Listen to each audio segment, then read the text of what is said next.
Hey creators, thank you for joining me, JC. Please like, share, subscribe, all that fun YouTube stuff. If you celebrate, happy Easter. If not, enjoy your Sunday.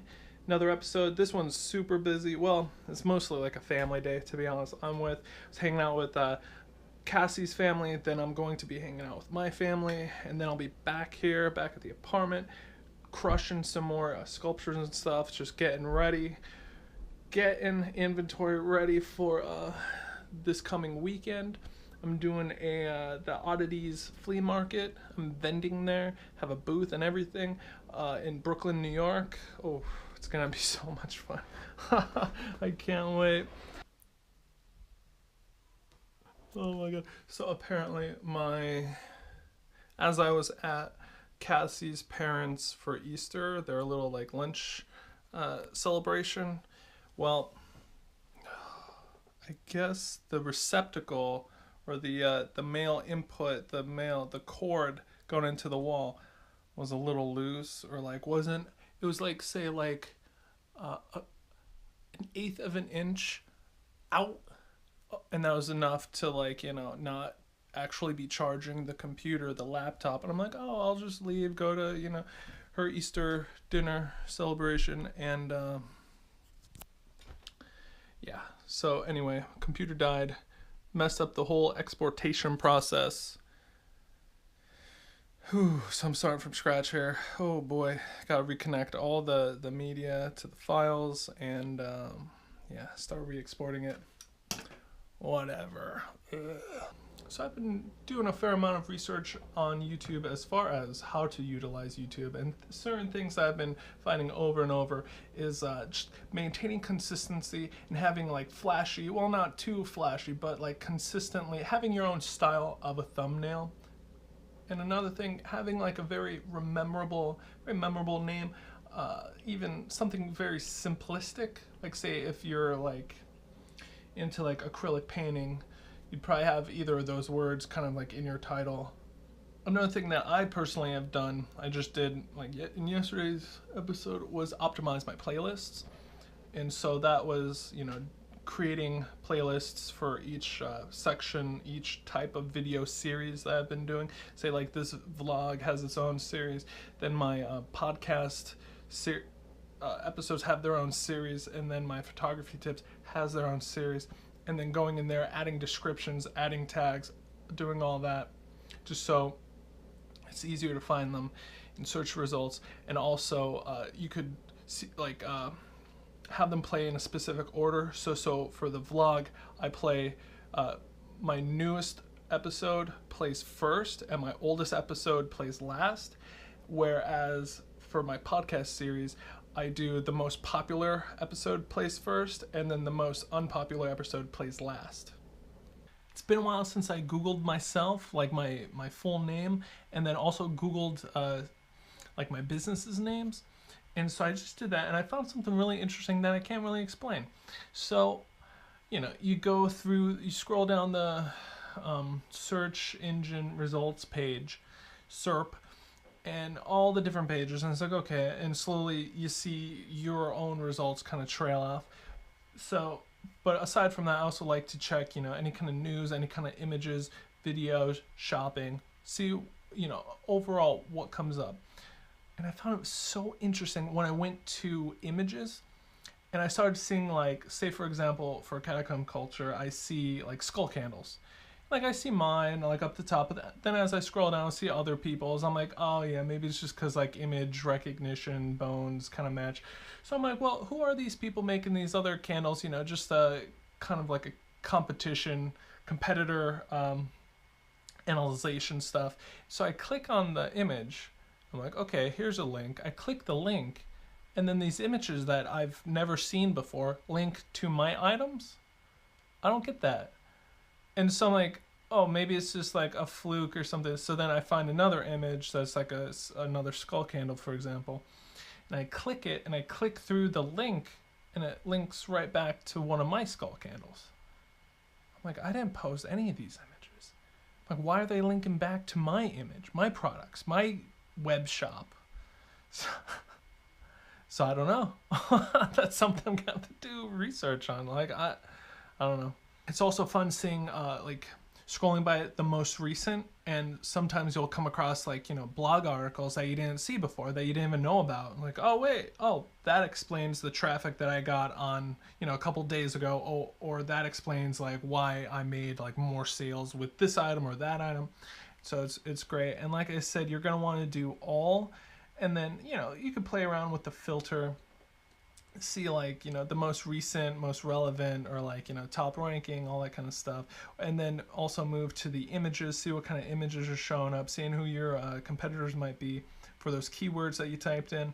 Also any kind of videos, that's pretty important, especially with YouTubes, with them YouTubes. And also news could be interesting.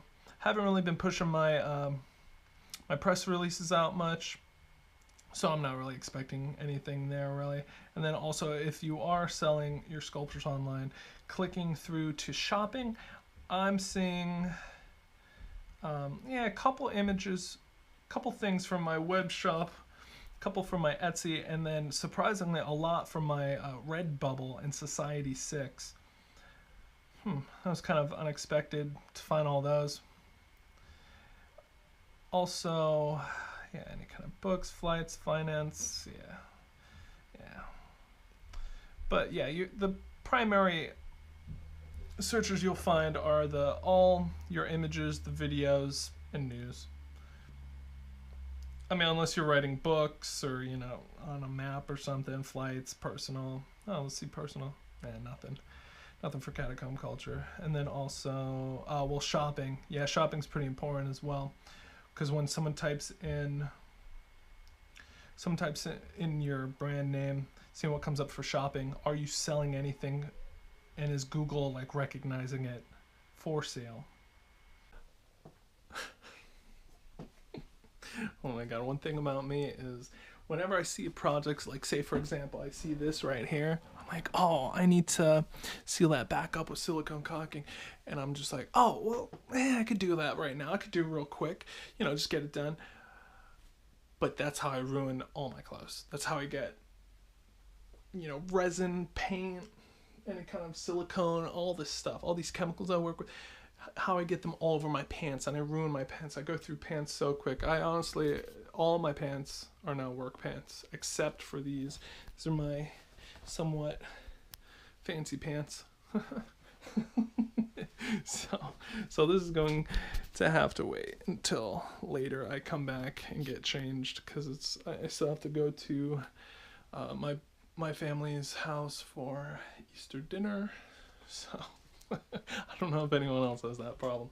You're just like, you get in the zone, you're just like, you know what, I could do this, I could do that, it'll be clean, I'll be fine. But then, and all of a sudden you start noticing little spots, little accidents here and there, little drips all over, and then before you know it, it's like you're fully covered.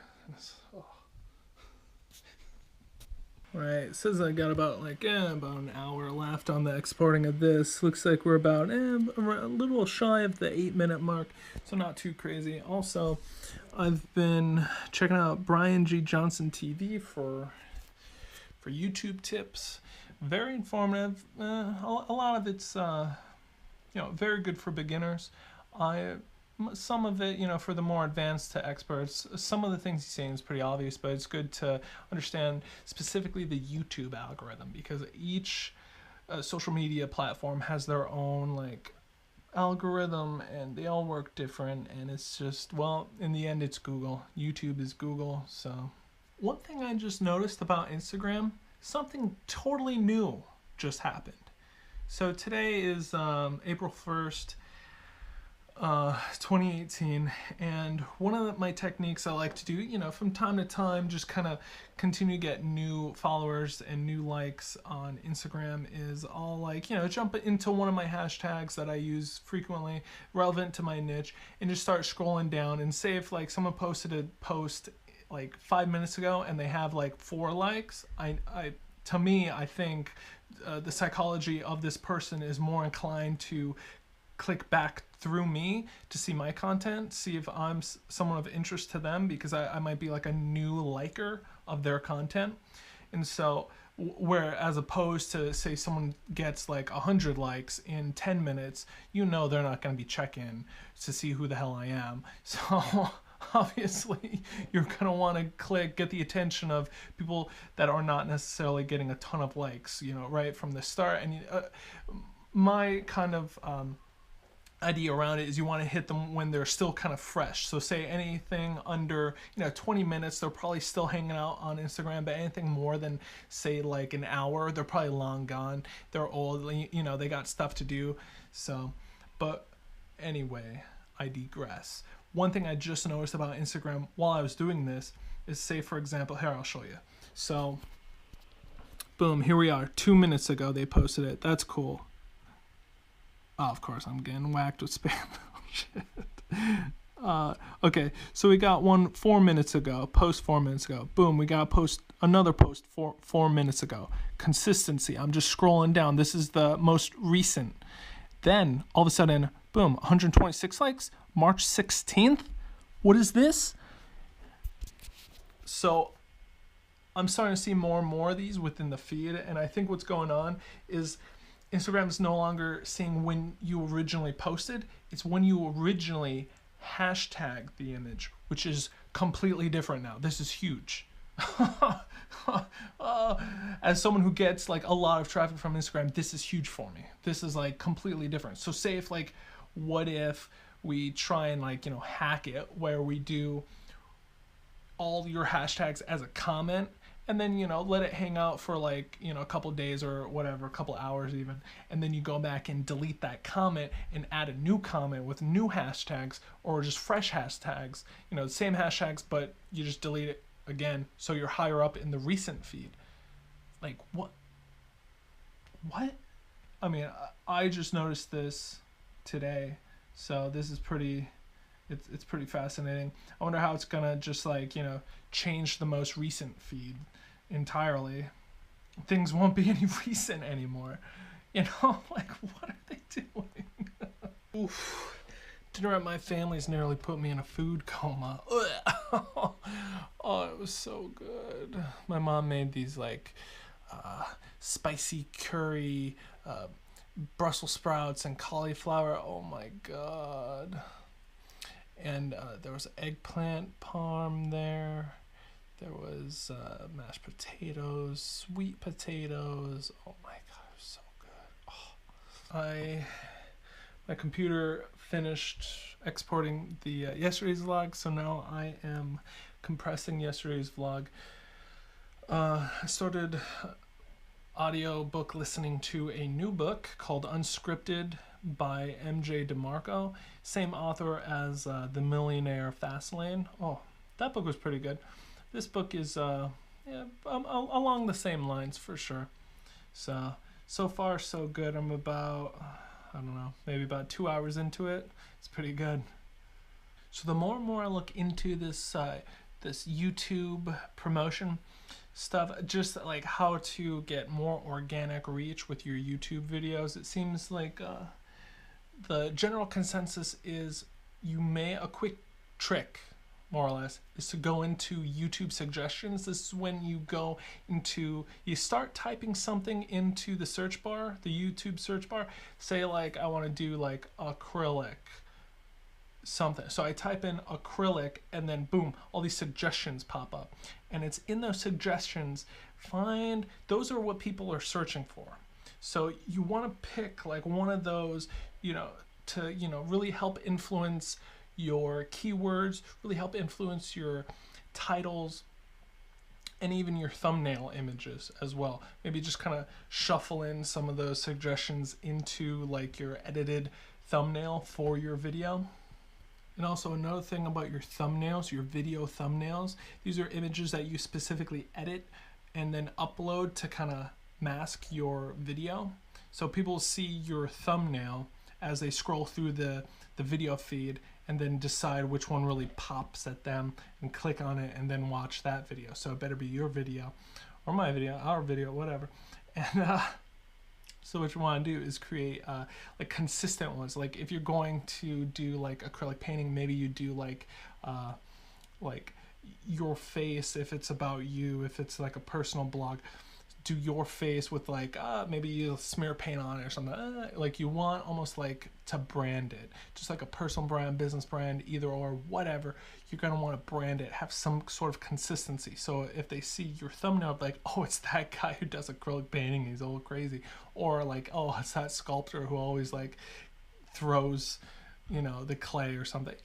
Whatever you do, however you decide to stand out, however you decide to really stand out beyond just the average producer in your niche, capitalize on it so people know you, know your brand, and want to watch your videos. I just uploaded vlog episode 12. So yeah, wrapping up tonight. Probably gonna just take it easy, kind of chill out, throw on the new episodes of Trailer Park Boys while doing some Pinterest stuff. Just continuing to build out my boards for content ideas and inspiration, and I'll probably also start developing like a content plan. So say for example Wednesdays will be like construction paper day, where I'll jump into like my construction paper board and start like thinking about ideas that I can really pull off, that I could execute quickly and efficiently, and then plan that shoot out for the next, say, like month. And then also another example would be like, okay, maybe Saturdays could be like my nature art day, where like me and some friends can just take a quick hike or something, and then throughout the hike I can also incorporate art, like nature art, creating nature art in some way. So just stuff like that. So it's always good to have like these Pinterest boards, or just any kind of boards of inspiration, where it's just you continue to build out that collection of inspirational content that will inspire you to take some next moves. Because it's all about content creation at this point. When you're just starting out, you need to kind of 10x your mind thinking, 10x your production of it, just to get in the game, just to get the foundation of your followers, and to keep people interested in you, what you're doing, but overall your brand. Keep that brand interest, and as you enter the marketplace, very important. So that's what I plan on doing, developing then that my content plan. Keep creating, get out there, create something new.